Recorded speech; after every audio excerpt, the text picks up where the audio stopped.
हरे कृष्ण।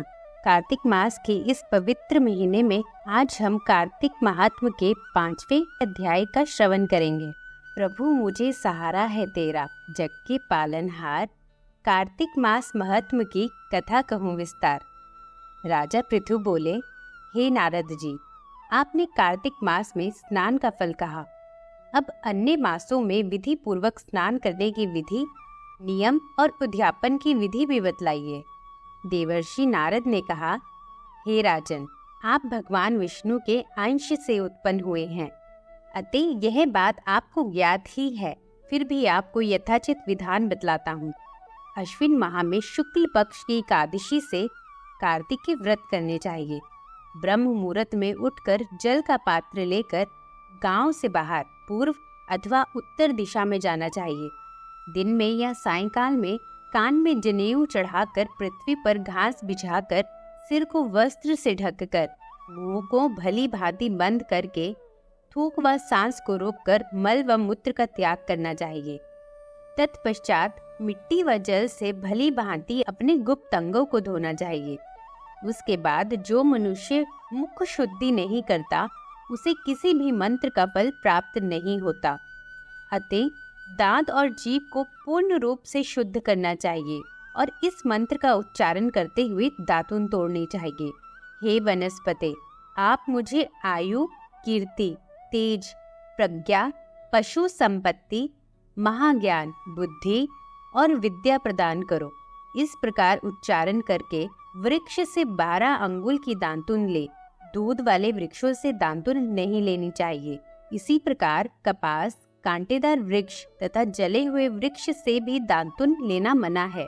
जिससे उत्तम गंध आती हो और जिसकी टहनी कोमल हो, ऐसे ही वृक्ष से दातुन ग्रहण करनी चाहिए।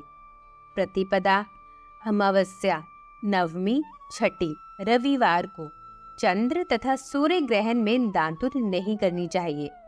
तत्पश्चात भली भांति स्नान करके फूल माला, चंदन और पान आदि पूजा की सामग्री लेकर प्रसन्नचित्त व भक्ति पूर्वक शिवालय में जाकर सभी देवी देवताओं को अर्घ, आचमनी आदि वस्तुओं से पृथक पृथक पूजा करके प्रार्थना एवं प्रणाम करना चाहिए। फिर भक्तों के साथ मिलकर श्री हरि का कीर्तन करना चाहिए।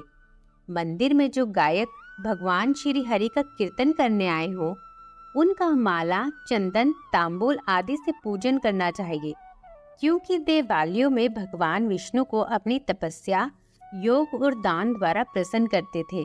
परंतु कलयुग में भगवत गुणगान को ही भगवान श्री हरि को प्रसन्न करने का एकमात्र साधन माना गया है। नारद जी राजा पृथु से बोले, हे राजन, एक बार मैंने भगवान से पूछा कि हे प्रभु, आप सबसे अधिक कहाँ निवास करते हैं? इसका उत्तर देते हुए भगवान ने कहा, हे नारद, मैं वैकुंठ या योगियों के हृदय में ही निवास नहीं करता, अपितु जहाँ मेरे भक्त मेरा कीर्तन करते हैं, मैं वहाँ अवश्य निवास करता हूँ। जो मनुष्य चंदन, माला आदि से मेरे भक्तों का पूजन करते हैं, उनसे मेरी ऐसी प्रीति होती है जैसे कि मेरे पूजन से भी नहीं हो सकती। नारद जी ने फिर कहा, शीरिष, धतूरा, गिरजा, चमेली, केसर, कंदार और कटहल के फूलों व चावलों से भगवान विष्णु की पूजा नहीं करनी चाहिए। अट्ठल, कंद, गिरीश, जूही, मालती और केवड़ा के पुष्पों से भगवान शंकर की पूजा नहीं करनी चाहिए। जिन देवताओं की पूजा में जो फूल उचित है, उन्हीं से उनका पूजन करना चाहिए। पूजन समाप्ति के बाद भगवान से क्षमा प्रार्थना अवश्य करनी चाहिए, यथा, हे सुरेश्वर, हे देव, ना मैं मंत्र जानता हूँ ना क्रिया, मैं भक्ति से भी हीन हूँ। मैंने जो कुछ भी आपकी पूजा की है उसे स्वीकार करिए। ऐसी प्रार्थना करने के पश्चात साष्टांग प्रणाम करके भगवत कीर्तन करना चाहिए, श्री हरि की कथा सुननी चाहिए और प्रसाद ग्रहण करना चाहिए। जो मनुष्य उपयुक्त विधि के अनुसार कार्तिक व्रत का अनुष्ठान करते हैं, वह जगत के सभी सुखों को भोगते हुए अंत में मुक्ति को प्राप्त करते हैं। हरे कृष्णा।